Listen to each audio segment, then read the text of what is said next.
everyone. Aubrey Hodges here. So, as Carlos was saying, I am the chapter president for the Alexander Hamilton Society here at IWP. AHS is a national organization, has many chapters in undergraduate universities across the United States. IWP, happening to be a graduate school, is a special exception that AHS made, and our chapter was established in 2022, fall 2022, and we seek to identify, educate, and launch young men and women into jobs into foreign policy and national security. Try to equip them with the right tools and the right thinking, almost encompassing the same mission as IWP does. And our chapter is actually growing, and if you're interested in joining, please talk to me. If you're a current IWP student, that is, please talk to me after the event, or you can email me at aubrey.hodges@iwp.edu. So our chapter is very welcome to present to you Mr. Ilan Berman. Ilan is Senior Vice President of the American Foreign Policy Council, AFPC, in Washington, D.C., and is an expert on regional security in the Middle East, Central Asia, and Russia. He has consulted in the past for the Central Intelligence Agency and the U.S. Department of State and Defense. He has assisted various governmental agencies and congressional offices, foreign policy, and national security issues. Mr. Berman is also a member of the Associated Faculty at Missouri State University's Department of Defense and Strategic Studies. He's a frequent writer and commentator. He's written for the Wall Street Journal, Foreign Affairs, the New York Times, Foreign Policy Mag, and Washington Post, and USA Today. With that, please join me in welcoming Mr. Ilan Berman this evening as we continue with the program. So, Ilan, welcome. Thank you very much. It's wonderful to be here. So this evening, we're doing something a little bit different than the standard IWP lecture that some of you are familiar with. Ian and I are going to hold kind of a moderated discussion, so-called fireside chat, between about the relationship between the Islamic Republic of Iran and the Russian Federation. These two nations have been in the news very, very recently, and certainly Iran with regards to the conflict between Israel and Hamas, which has sparked some conversation within the public discord. I chose this topic personally as chapter president because I thought it was relevant and necessary to begin, since we've seen kind of an increase in cooperation between Russia and Iran in the past year, especially in regards to Ukraine. So with that being said, I really want to just dive into the history of exactly where this cooperation started, what are the strategies and goals of it, kind of sort of the red lines where you think some vulnerabilities might be within the relationship, and any kind of policy considerations that you yourself would consider, sir. So with that being said, let's get started. Go. Okay. So we know that the relationship between Russia and Iran is not mutually exclusive to current events. We know that this kind of goes back probably decades. Could you just give us a little more insight into exactly how lucrative this relationship has been in the past and leading up to now, where you think it will go in the future? Right. Well, no. So I think that's the right place to start, because you have to know where you were to know where you're going. And the Russian-Iranian relationship that exists now is, until very recently, was very much a continuation, a continuum from the relationship between the Islamic Republic of Iran and the USSR, where in the late 70s and the 80s, but then really sort of at the tail end of the Soviet Union, and then following the Soviet collapse and the emergence of the Russian Federation, this is a relationship that really sort of came into its own. The best way to think about it, and maybe the Soviet collapse is probably is the place to start, is the Soviet collapse created a series of stressors on the successor state of the USSR. What part of it was economic, because the bloated Soviet era defense industry was not a guarantee, not a sure thing that it was going to survive the transition from the Soviet Union to the Russian Federation.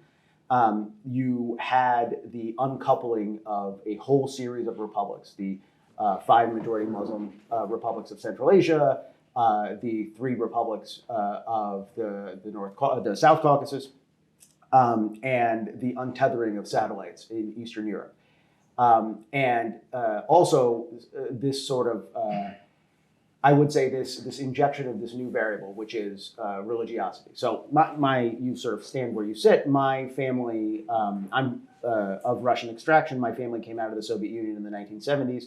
And I would hear stories all the time when I was growing up about how the Soviet Union was formally atheist and there was no formal religion. And so we had these strange things where I am Jewish, but I had a Christmas tree in my house growing up. But it wasn't a Christmas tree, it was a New Year's bush. Because my parents did not celebrate Christmas, but we celebrated New Year's. And so instead of Santa Claus, we had Father Frost, who ushered in the new year, right? And this was this interesting hybridization of traditions that you could still get away with doing that were quasi-religious, but it allowed you to sort of to do that. And I use that as an example because that was very much what the Muslim population of the Soviet Union experienced. And the Muslim population was actually very big, right? If you look across the post-Soviet space right now, you're looking at more than 50 million Muslims.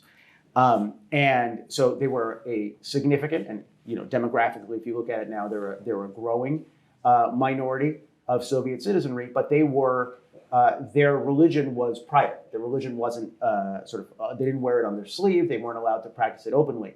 And so the collapse of the Soviet Union created empty ideological space where religious movements, and Iran is an ideological movement. It's an ideological movement with borders, could actually step in and could exert some influence, right? So the Russians had this problem also, which they had this populated, what they call the soft underbelly.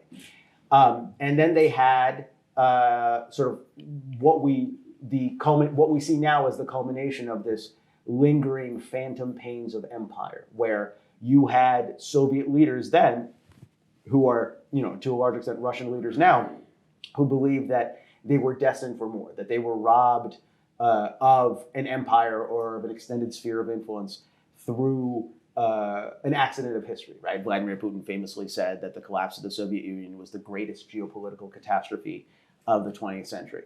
But in the absence of a strong empire, you have to make alliances, right? So all these things from the Russian side, from the immediate post-Soviet period, it led Russia to gravitate towards Iran, right? On the military front, the Russian military, the post-Soviet military, was looking for new clients, and the Iranians had just come off of a ruinous 8-year war with neighboring Iraq, where the Iraqis manhandled them is probably the nicest way to put it. And the Iranians were looking to reconstitute their military. The Russians figured out that engagement with Iran was a great way of preventing Iran from meddling in the Muslim communities of Central Asia. And they also figured out that partnering with countries like Iran allowed the Kremlin to exert power over the horizon. The Kremlin may have retrenched because they had a diminished post-Soviet status, but working with like-minded regimes like the one in Tehran allowed them to exert influence, right? So that's the tripod that really sort of put everything together in the early 1990s. And over time, you've seen the evolution of this relationship. So conventional arms became cooperation on weapons of mass destruction, and Russia became a cardinal stakeholder in the evolution of Iran's nuclear project. If you notice that the Iranians, and by the way, the Iranians, for the large part, have kept true to their word, and they've stayed out of Central Asia, and in places where they have meddled, like in Tajikistan, where Iran had a fingerprint or a footprint on that country's civil war in 1994 and 1995, the Iranians got out of the mix very quickly, and it was in very large part due to that balancing consideration, right? So from both sides, the relationship is enormously fruitful. The Iranians have had, up until the Ukraine war, a superpower patron that ran interference for them in multilateral fora, in places like the UN, IMF, World Bank, The Russians had a reliable arms client, and they both had this shared goal of diminishing perceived American hegemony in the Middle East, right? Which the Russians couldn't do directly because of their diminished post-Cold War status, and the Iranians couldn't do it because, well, quite frankly, their planes don't fly anymore, not well anyway. But working together, right, the whole is greater than the sum of its parts. So you see this confluence, or at least the historical basis, right? It makes a lot of sense. What you've seen over the last year and a half is this complete inversion of that equation, because Russia, which was traditionally the senior partner, is now the supplicant, right? And the way you can sort of figure this out is who goes to visit whom, right? So it's true, right? Who wants the relationship more? And for a long time, it was emissaries of the supreme leader of Iran that were traveling to Moscow to bend the knee and to say, we need your support. We're having trouble. We're getting sanctioned by the West. Over the last year and a half, the diplomatic traffic has flowed almost exclusively the other way. Because what's happened is, as a result of the Ukraine war, the Russians have been isolated internationally. They're facing a widening raft of Western sanctions. And they're also running deficits, both in terms of manpower, and they're running deficits in terms of military hardware. And so suddenly, the shoe's on the other foot. And the Iranians have become the supplier of military material like kamikaze drones for the Russians that the Russians are lofting into Ukrainian airspace. Iran's Revolutionary Guard Corps is training Russian operators for those drones in the Crimean Peninsula. There's all sorts of evidence that the Russians have come to rely on Iran. And so the power equation in that relationship has really shifted very dramatically. So you mentioned the relationship that they do have being as almost a fledgling bloc against American hegemony. So I guess my next question would be, what exactly would be the goal of the bloc then? Is it just completely get rid of the American sphere of influence in the Middle East or in Eastern Europe, or is it the entire globe, or is it bigger than that? So I think that's an interesting question. To be quite honest, I'm not sure that policymakers either in Tehran or in Moscow have really thought that through sort of to the end of it. The parallel I would draw would be the relationship between Russia and China. And you guys are all from DC, so you know this. There are at least two schools of thought with regard to Russia and China. Right? There's a school of thought that believes that what you're seeing between Moscow and Beijing is a strategic alliance. And there's a school of thought to which I belong, which posits that it's more of a strategic alignment, right? Because the traditional relationship between China and Russia is one of competition rather than one of cooperation, right? Over natural resources, over the territory in the Russian Far East, right? All sorts of things. But in the near term, they can cooperate very well, thank you very much, right? Because their commonalities are far greater between themselves than with the United States. And I feel like there's a little bit of that in the Russian-Iranian relationship as well, where both of them, for the moment, share goals to diminish American allies like Israel, to pare back, to dent the perception of American vulnerability, right? Which, by the way, if you sort of look at the media coverage over the last week or so, they're doing a pretty good job through all these pinprick attacks that are targeting U.S. troops that fall below the level of discomfort or below the level of any meaningful sort of response that would reset the table.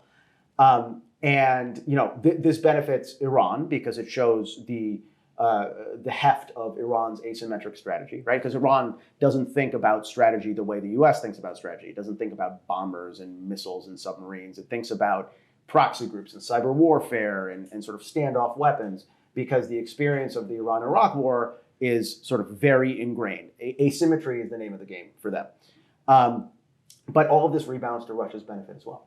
But if you look further into the future, let's assume that both of them are successful. Let's assume that they put us on our back foot, on our heels. Both of them are incipient empires, right? And both of them are incipient empires in ways that conflict with one another. At the height right? So we talk about the Persian Empire, we talk about the Russian Empire. Those are misnomers because it wasn't a unitary empire. It was a succession of empires, a succession of dynasties in both cases. If you look territorially at the way they expanded throughout the Middle East and Eurasia, there was actually a fair amount of territorial overlap, right? There were territories that both claimed at one time or another.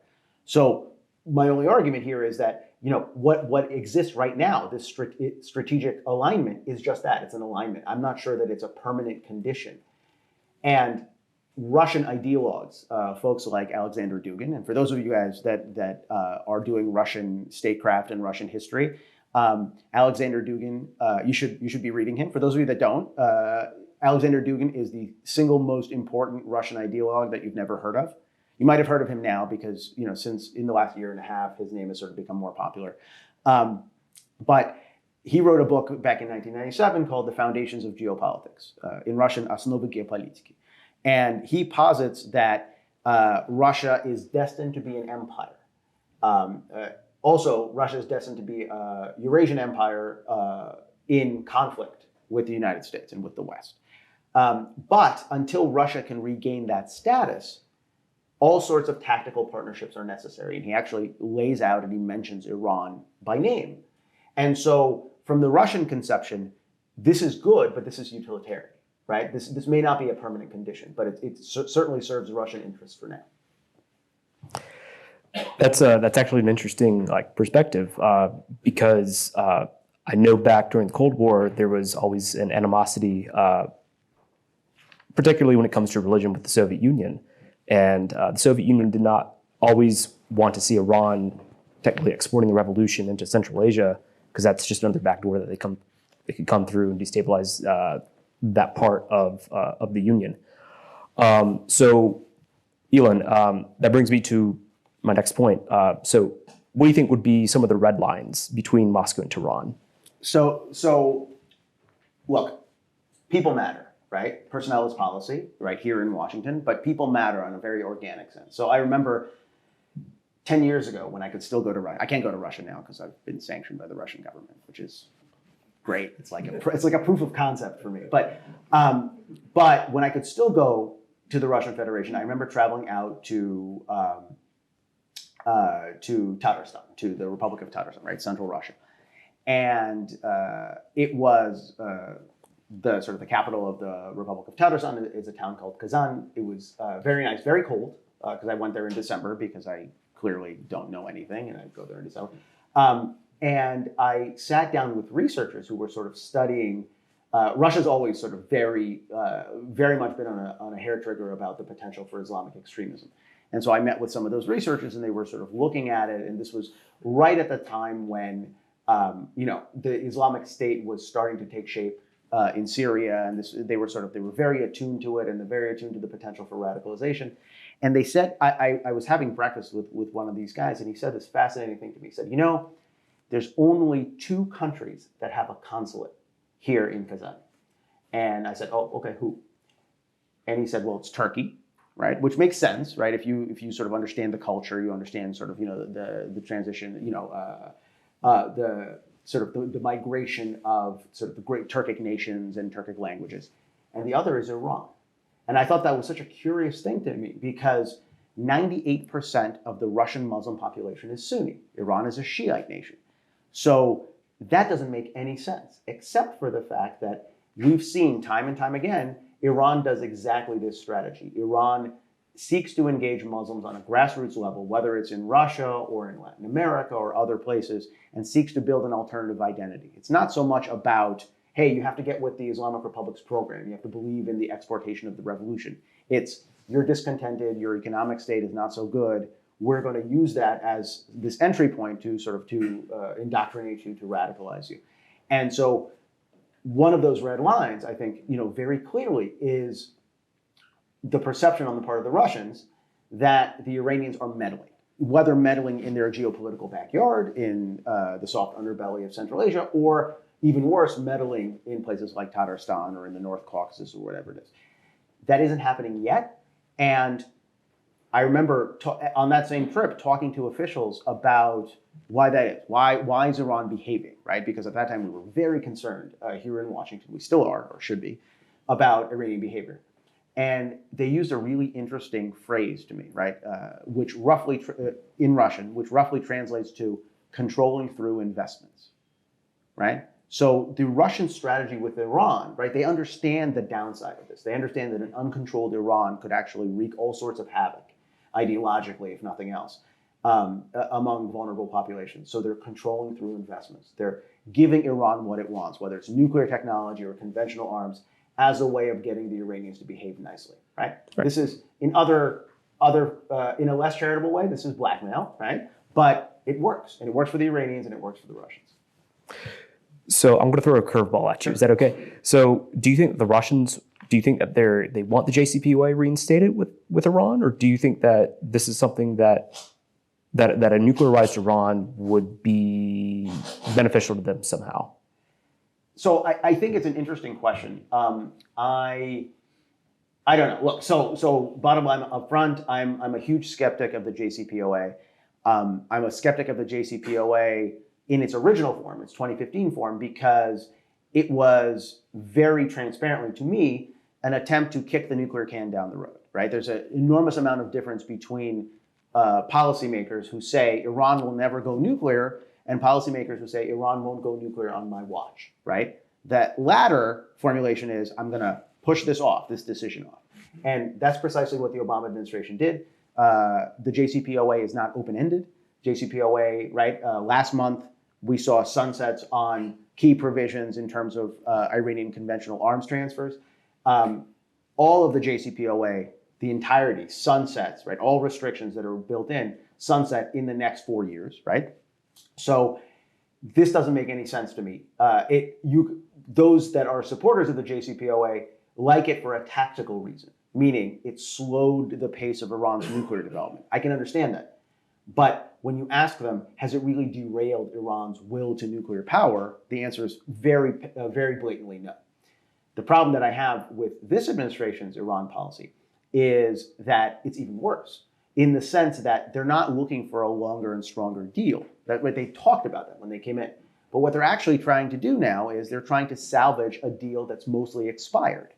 And they're willing to do things like not enforce existing sanctions, right? So that gives the fig leaf of the Secretary of State can go, up before Capitol Hill, and he gets grilled by senators, and they say, "You've rolled back sanctions." He says, "No, we haven't." Well, non-enforcement is the same thing as taking off sanctions, because countries like China, countries like India know that there's no penalty, there's no concrete downside to trading with Iran.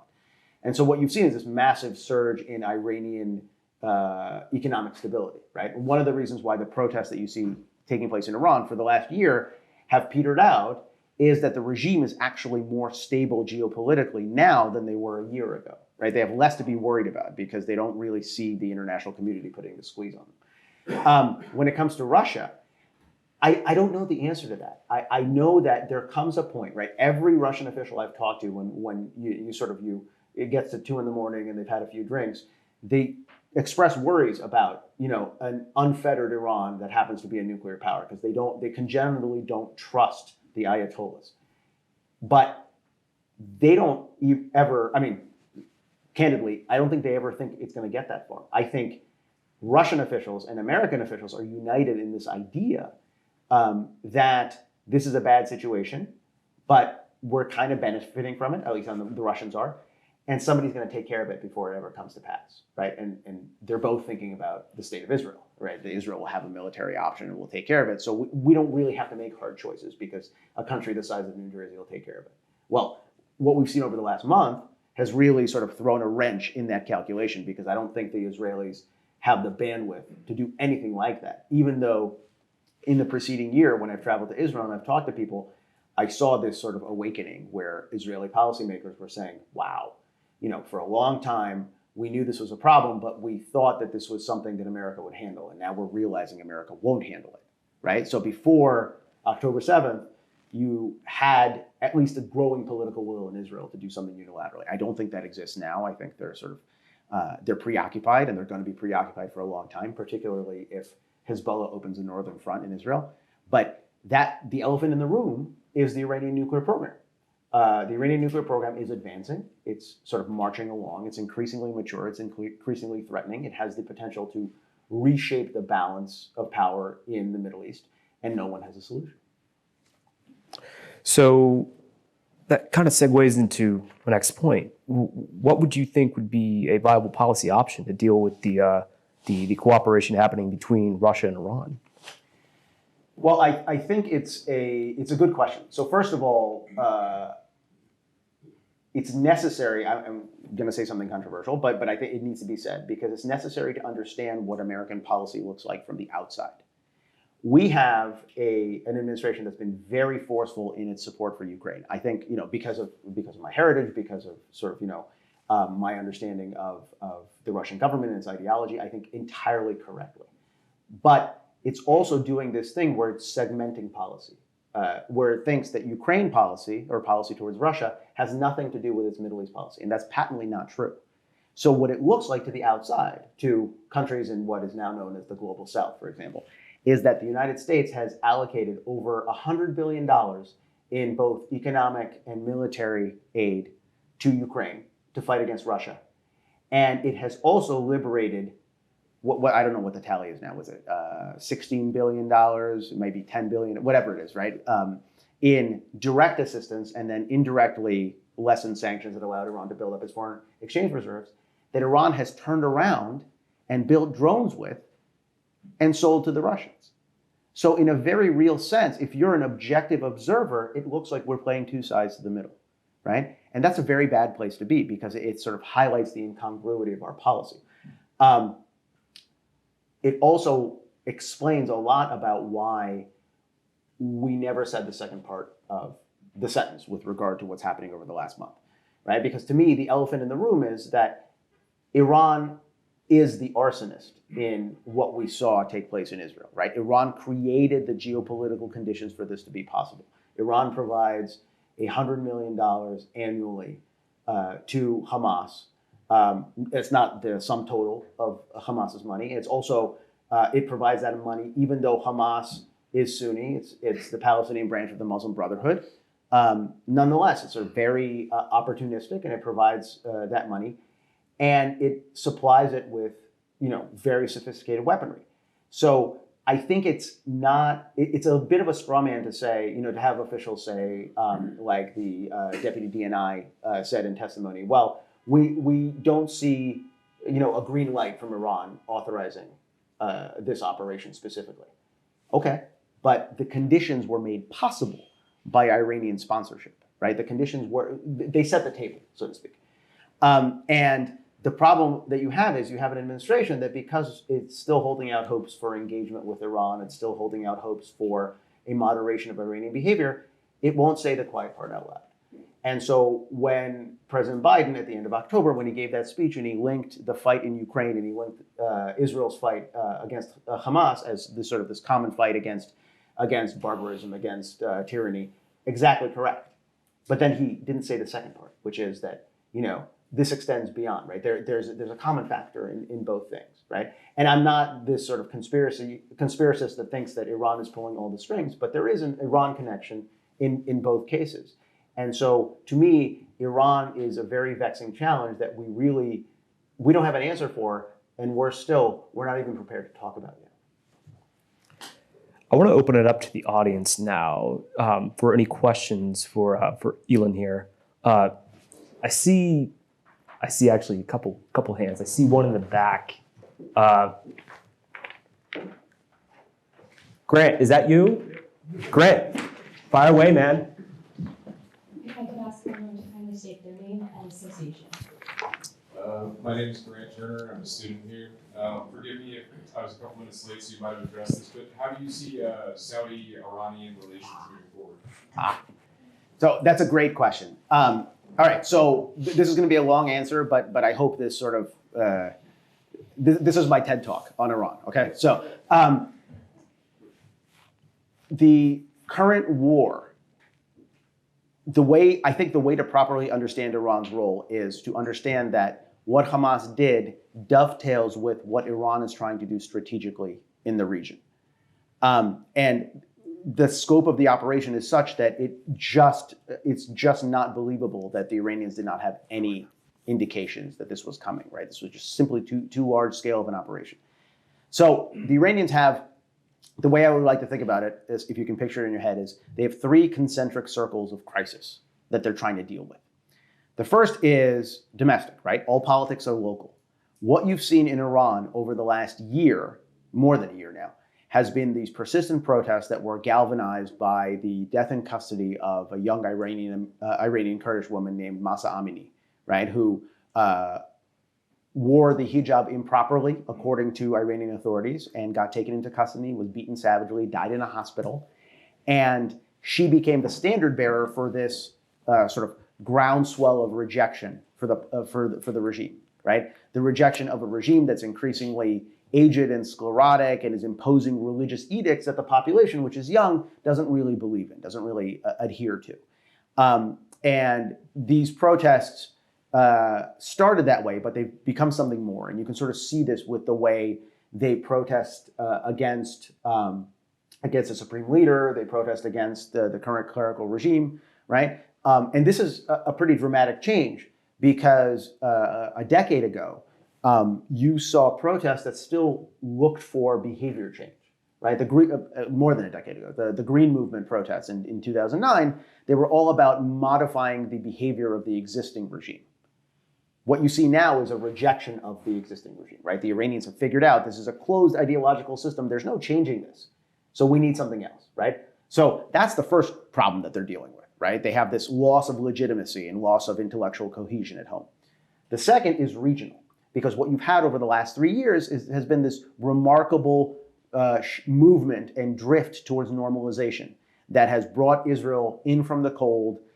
They've engaged with the Moroccans, the Bahrainis, the Emiratis. They're having quiet contacts with the Saudis. They're doing sort of all sorts of, and they're having all sorts of conversations, right? Their diplomats sometimes may not be so skillful, and they talk out of turn about having quiet diplomacy with the Libyans, for example, but it's all of a piece, right? It's all part of that. Israel's like stretching its wings. It's stretching its wings in the region. And in the process, the Iranians are becoming increasingly isolated.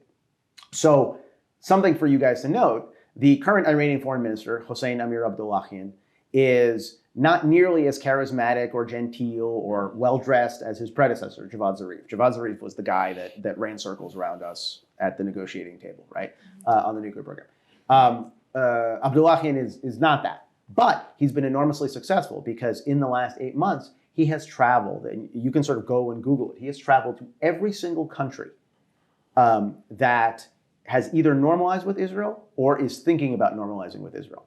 And he's presented them with a value proposition, which is, don't normalize with them, normalize with us, right? And that is sort of the Iranian-Saudi rapprochement is part of that equation, right? The Saudis have their, I mean, we'll talk about it in a second, but the Saudis have their own consideration. But from the Iranian perspective, that's what they're trying to do. They're trying to throw a circuit breaker on the Abraham Accords. And so that's the regional. And the third level of crisis is the international. This sort of quarter century of Western sanctions as a result of their nuclear program, that's sort of solving itself, because you have an administration, at least for the next year in Washington, that isn't committed to really enforcing sanctions and really pressuring and containing Iran's nuclear program. But on the other two fronts, what Hamas did actually furthers both objectives. It furthers both objectives because, first of all, among the Arab states, it injects doubts about the durability of partnership with Israel, right? Particularly as the conflict goes on. And notice how many people are talking about Iran's internal situation currently. It's one, it's me, right? I'm the only guy. So from the Iranian perspective, at least sort of peripherally, this is enormously helpful. With regard to the Iranian-Saudi normalization specifically, I remember being in Israel in April, and I was having precisely this conversation. It had just been announced the month prior. First of all, a huge coup diplomatically for the Chinese, because the Chinese are not known to be a major diplomatic player in the Middle East. And the fact that they could pull this off really was their coming of age party, was their coming out party. Hey, we're a power broker in the region. But the reason the Iranians and the Saudis did all this, from the Iranian side, is because they're trying to interrupt. They're trying to take Saudi Arabia off the table for the Israelis. And what the Saudis are trying to do, right, the day-to-day ruler of Saudi Arabia, the Crown Prince, Mohammed bin Salman, has laid out something called Vision 2030. You can look it up. It's sort of, it's a little bit amorphous, not quite as amorphous as China's Belt and Road, but pretty amorphous, pretty broad-reaching. But it's rooted in a very simple understanding. It's rooted in the fact that we need to make the kingdom, we can't have the kingdom be a one-trick pony, its economy be a one-trick pony and rely on oil anymore. We have to diversify. And everything flows from that because you have to attract foreign direct investment. And people with a lot of money, they like to do things like vacation with their spouses, and they like to drink, and they like to do tourism and things like that, right? So but in the process, pretty profound things are happening in Saudi Arabia. And the Saudis, all politics are local. The Saudis are trying to keep up that momentum. And they have a war to their south, right? They share a border with Yemen, where an Iranian proxy group called the Houthis is in charge in Sana'a. And they've been trying to, in the Saudi lexicon, to pacify the Houthis for a long time. And they can't because it's really a proxy war between Saudi Arabia and Iran. And so the Saudis, what that normalization was the Saudis saying, uncle, okay, uncle, you win because we have bigger fish to fry. We want to turbocharge our economy. We have to not invest resources in this costly war of attrition that we have in the South. And the only way we can do that is by telling the Iranians that we're going to play nice, by deconflicting, right? And I remember in April being in Israel when this had just been announced and talking to Israeli officials about it. And they were, as those of you that have dealt with Israeli officials, they know better, right? No matter what you tell them, they know better. And so I remember telling them, like, this is a problem. And they said, no, you don't understand. The Saudis can normalize with both us and with the Iranians. And my question to them always was, do the Iranians think so? Because I'm pretty sure the Iranians see this as an either-or proposition and they feel like they have a geopolitical win. Turns out I was right. And this is sort of what it's looking at. It doesn't mean that normalization is off the table, right? It's still on the table, although it's more remote now than it was a month ago. But from the Iranian conception, it was clearly sort of an either-or proposition. And so my sense is that if the Saudis begin to creep towards engagement with the Israelis once again in a month or 2 or 3 or half a year, the relationship with Iran is going to go downhill very, very quickly because the Iranians will see this as a threat to their standing. Dr. Harmon? Thanks, Chris Harmon from the faculty here. Thank you for a really interesting conversation. It seems like, although it's set up as a bilateral, you could have one thin line in a triangle here and call it Syria. Both Russia and Iran have very, very long relations, and they're both very military in some ways. So in some ways, it'd be fun to hear you just address that sort of three-way partnership, perhaps. Sure. No, I think that's a good point. And Syria is sort of an interesting place because it cuts both ways, because it is both a problem. It's both. What do they say that the in the Mandarin language, the character for danger can be disaggregated into crisis and opportunity. And Syria is that for both Iran and for Russia. For Russia, for example, if you remember, back in September of 2015, the Kremlin made the decision to get involved and backstop the Assad regime militarily. At that time in history, there was it looked fairly likely that Assad was going to fall. And as a result, Russia was going to lose its one military outpost in the Eastern Mediterranean, which was the naval port in the city of Tartus. Fast forward, well, now almost a decade, the Russians have made tremendous gains using that engagement as a launch pad, right? They have, I think it's almost doubled their arms sales to the Middle East. They have not one, but 2 military bases in Syria now. They have the port of Tartus. They have an air base to the north of Damascus. And they have used that as this launch pad for a much more thoroughgoing regional strategy, right? So if you back in the first half of 2015, the Russians didn't have a military presence in the region, either in the Middle East or in North Africa. They had a Mediterranean flotilla, right? That's all they had. Now they have what? They have Wagner entrenched in all these different, half a dozen different African nations. They have arms sales that are going through the roof that are helping to backstop some of the economic drain that's happening as a result of the Ukraine, right? So for the Russians, this is a win. For the Iranians, it's a win too. And one of the really interesting things is the way the Iranians talk about Syria. Syria, in the Iranian strategic conception, is strategic depth because they want to entangle adversaries like the United States and Israel in Syria so they never make their way into the Islamic Republic proper. And that's one of the reasons why the Iranians are sort of forward deployed in Syria, but also they're forward deployed because, there's tons of maps. Institute for the Study of War has put out a good map a few years ago. I think the Hudson Institute did as well, about these land routes that allow Iran to satisfy its imperial vision, right? Because what we're talking about is sort of building this empire, not this fulsome, 18th century empire, but an empire of influence. And the Iranians have managed to do that very effectively with pockets of supporters in Yemen, pockets of supporters in Syria, pockets of supporters in Lebanon, large pockets of supporters in Iraq, right? And connecting those, right? There's connective tissue, right? There's transit routes. For those of you that might have heard the term, Israel used to engage in something called the Campaign Between Wars.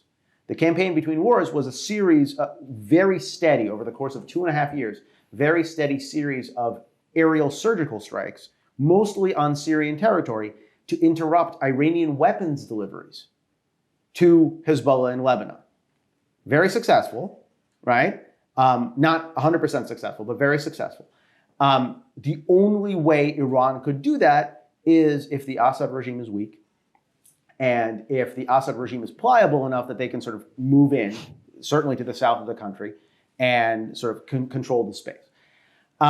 There's also an ancillary political benefit that has accrued, I think, certainly to the Russians. I would argue to both. Israel has been, at least in the early going of the war with Ukraine, the Russian war with Ukraine, Israel was less forceful, I would argue, than it should have been in supporting Ukraine. And they gave all sorts of reasons for why that is. And one of the big reasons was, well, Russia is deployed to our north, and we have this sort of security condominium with the Russians. And if we support Ukraine too forcefully, the Russians will get mad, and that security understanding will break down.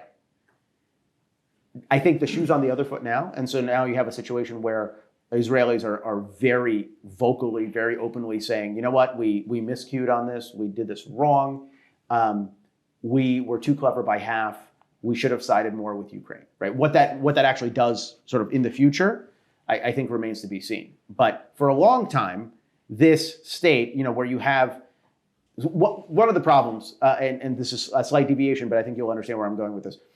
One of the problems that we saw in the last administration was we had advocates of regime collapse in Iran, in the form of John Bolton, for example. And it wasn't regime change, it was regime collapse. Let's sort of apply enough economic pressure to bring the regime down, without differentiating that there are different types of regime collapse.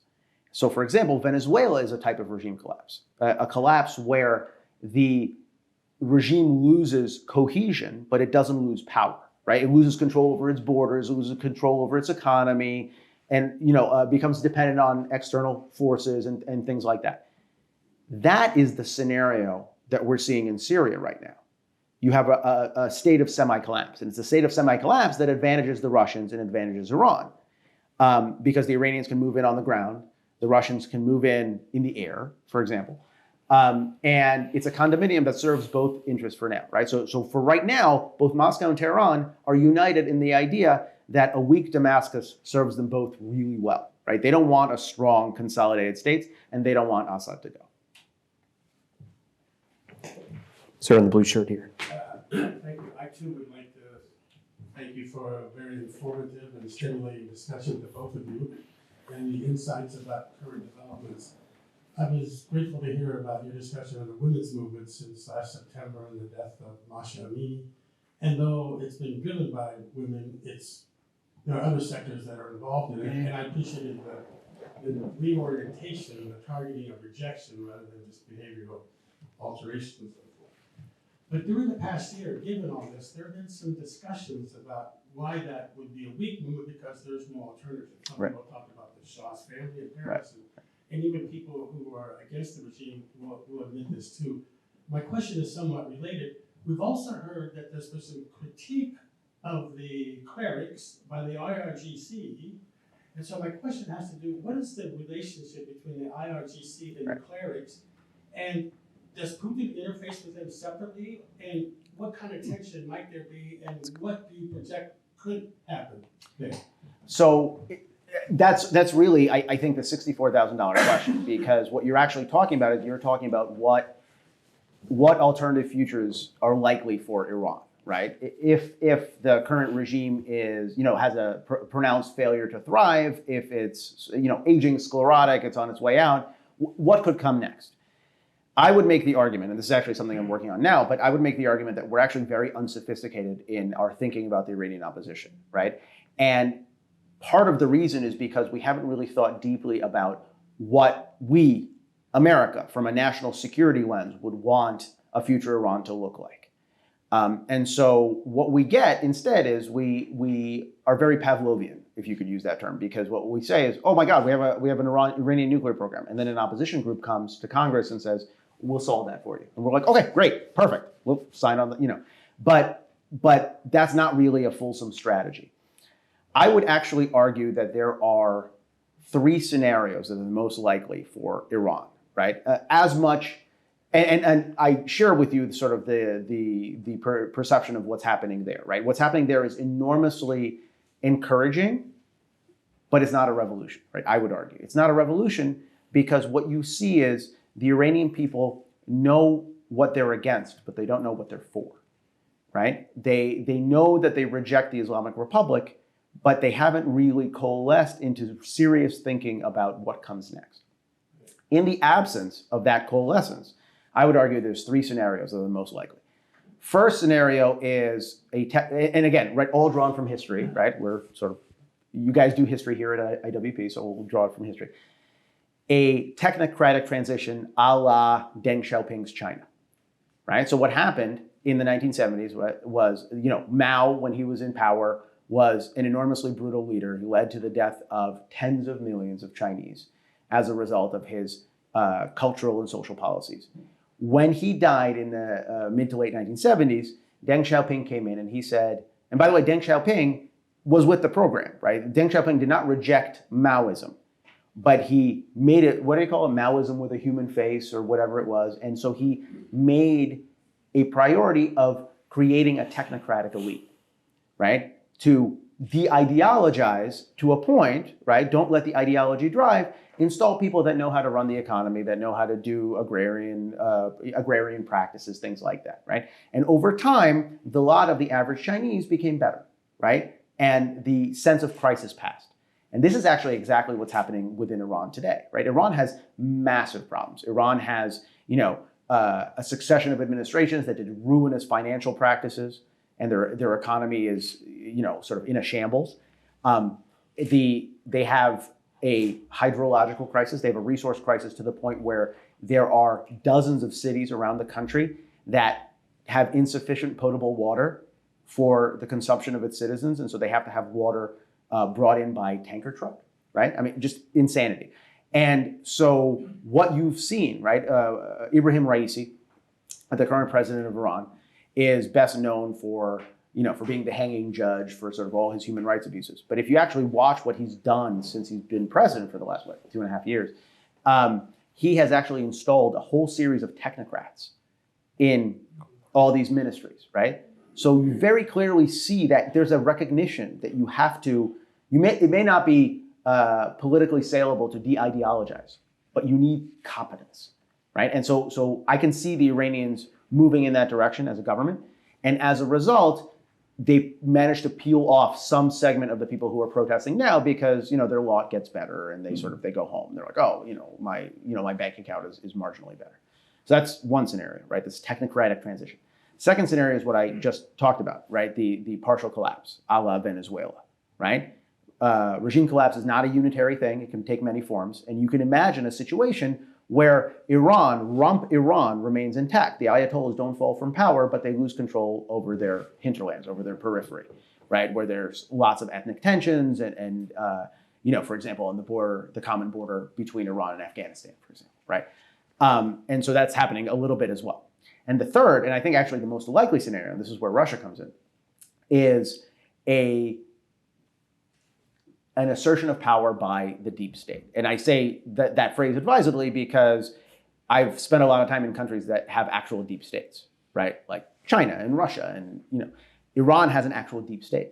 Iran has a corpus of officials, a corpus of power within, an entrenched bureaucracy that is so powerful that they could fundamentally reorient the course of the country, right? The Islamic Revolutionary Guard Corps controls a third or more of the Iranian national economy. So this was precisely what happened in Russia's transition from the Soviet Union to post-Soviet Russia.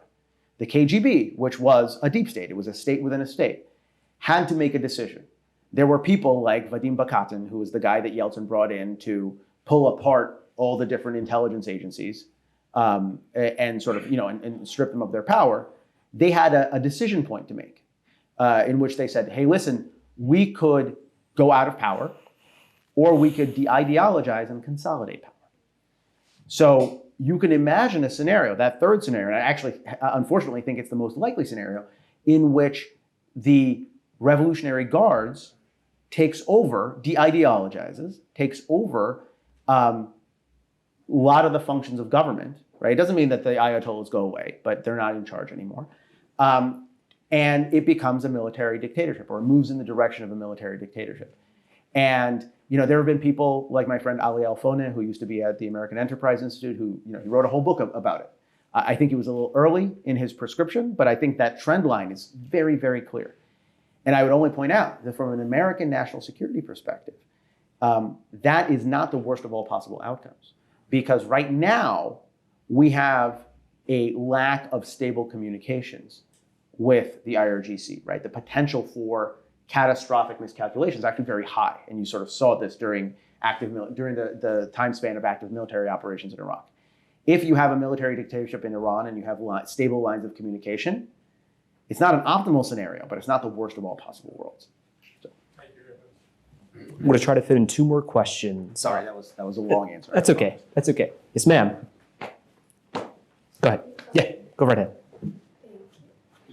So thank you very much for everything so far. So moving on to kind of the American policy view of things, I'm always curious what experts are interested by, so please consider that when you answer this. Is there anything you have your eye on regarding strategic partnerships or alignments for the United States, keeping in mind everything that we've discussed with alignment between Russia and Iran? Right. Well, so I think that's a great question. I'm all about sort of looking for. I'm a glass half empty guy, but it always pays to sort of think about how do you improve your position, right? You can always improve your position. I would make a tactical observation and a sort of a strategic observation. Tactical observation is that I read the papers like all of you read the papers, right? The situation in the Middle East looks very, very grim. The one thing that I would point out that not enough people are pointing out is that Israel has not lost the Arab world for a very simple reason, right? The Muslim population of the planet is 1.8 billion people. 85% of them are Sunni, 15% are Shiite. And so what we're talking about is not an Iranian conversation. It's sort of mostly a Sunni conversation. The commonality among all the countries that Israel has made partnership with already and is likely to is that they're all afraid of the Muslim Brotherhood. Right? They're all afraid of the Muslim Brotherhood because it poses different challenges in different ways, right? In Morocco, for example, the Muslim Brotherhood, until comparatively recently, until last year, the Muslim Brotherhood was the strongest political bloc in their legislature, and it helped reshape their politics. It's less influential now, but still a factor to consider. In Saudi Arabia, it is seen as a challenge to the authority of the House of Saud. In Bahrain, right, so on, you can sort of go through these iterations. The reason this is important is because what I think, I could be wrong, but what I think we're likely to see in the weeks ahead is more latitude from the Arab world for Israel doing what it's doing, provided it calibrates its offensive properly, right? It sort of retains focus on dismantling Hamas, because everybody understands, even though sometimes our politicians don't understand quite as well as they should, that Hamas is seen by the Arab world as being this sort of standard bearer of the Muslim Brotherhood. And if Hamas succeeds in the Gaza Strip, all of these countries are going to have problems with the Muslim Brotherhood. So I think they're likely to provide Israel with a little bit of latitude, right? Patience is not infinite, right? So that's the tactical observation. The strategic observation is, as we've now discovered, who was it that said, Jim? Who was it that said that you may not be interested in war, but war is interested in you? Was it Trotsky? Yeah, Trotsky. I was hoping it was somebody. I thought it was Trotsky. I was hoping it was somebody nicer. But yeah, okay. So right. So I think that's the case, right? You may not be interested in conflict, but Islamic extremism is interested in conflict, right? It sees itself in sort of diametrical opposition, and a whole bunch of really smart people like Dr. Robbins have written about the sort of the juxtaposition between Islamism and democracy, and how democracy poses a threat to the hierarchical order of thinking that Islamists engage in.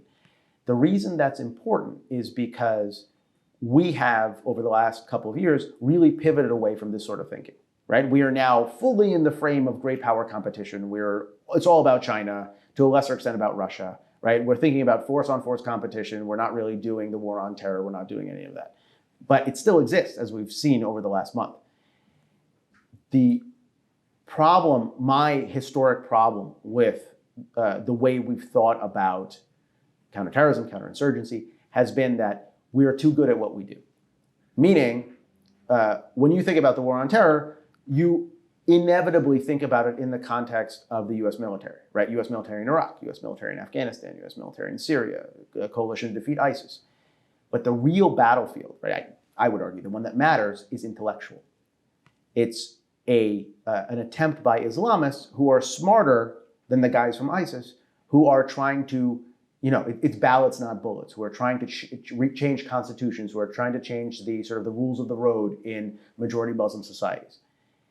We have a problem because we don't have any standing to compete on ideas with these guys. But there are countries that do. Countries like the Emirates and Bahrain and Morocco and Indonesia and Uzbekistan, and sort of, you can go through your list. All of these countries share the same problem. They have different answers, right? So in places like Indonesia, they have a very devout, right? They're Muslims, pray 5 times a day, right? The majority of the country is Muslim, and yet they have something called the Pancasila, which is the 5 principles, right? Which puts nation state over caliphate, right? So they bound their religiosity with patriotism, right? So that's one model. You go to someplace like Bahrain and you have this dual model where they've bifurcated religion and society. And so what they have is they have this social resilience program that's built around education. It's built around sort of inculcating, school-age children with, kind of like the sort of, you're going to laugh, but kind of like the U.S. DARE program, right? The one that we've used to very great effect.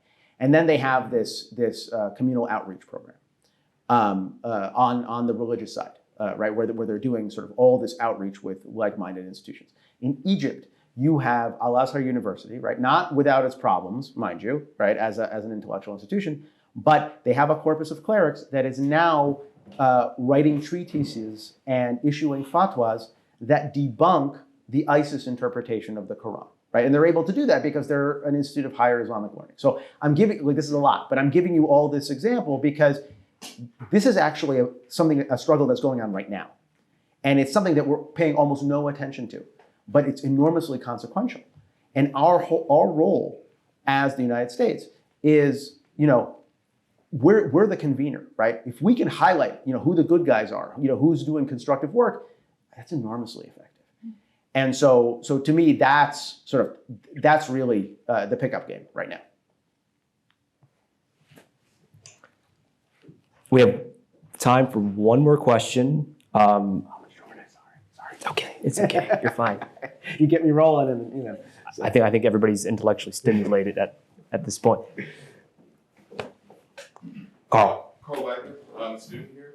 I'm just wondering if you could offer your perspective on Iran towards Iraq currently.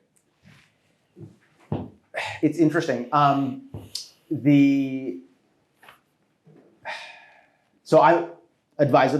do something that most people in Washington don't do, and I'll tell you where my knowledge ends. So, I'm not an Iraq specialist, but I can tell you that from the perspective of somebody who spends a lot of time looking at Iran, the Iranian interest in Iraq is not that dissimilar from the Iranian interest in Syria, meaning it's all about dividing and conquering politically. So it's all about sponsoring militias, that have a tremendous amount of political heft, right? So the greatest gift that was ever given to the Iranians was when the Hashd al-Shabi, which is what they're known as collectively, the Shiite militias, the powerful Shiite militias that Iran bankrolls, were brought into the fold, into the Ministry of Defense, because they were seen as intrinsic partners in the fight against the Islamic State. And they've sort of stayed there, right? So now Iran has enmeshed itself in the machinations of the Iraqi state.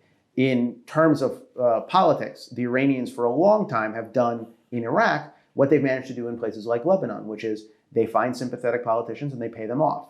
And they stack the legislature, they stack the government, they sort of do all sorts of stuff. But the common theme here is one of a weak Iraq, right? For a couple of reasons. First of all, because a strong Iraq is a security threat, sort of a hard security threat for Iran in historical terms. But also a empowered Iraqi Shia community is an intellectual threat. And so there's a guy by the name of Ali Sistani. He is the senior Shiite cleric in Iraq. He is arguably the senior Shiite cleric in the world. He is more senior than the supreme leader of Iran, right? So what happened, if you go back in 1989 and you read the history, what happened when the Ayatollah Ruhollah Khomeini died, the current supreme leader, Ali Khamenei, was selected not because he was a senior cleric, because he wasn't. He was selected because he was a consensus candidate. Right, which satisfied all sorts of internal political factions.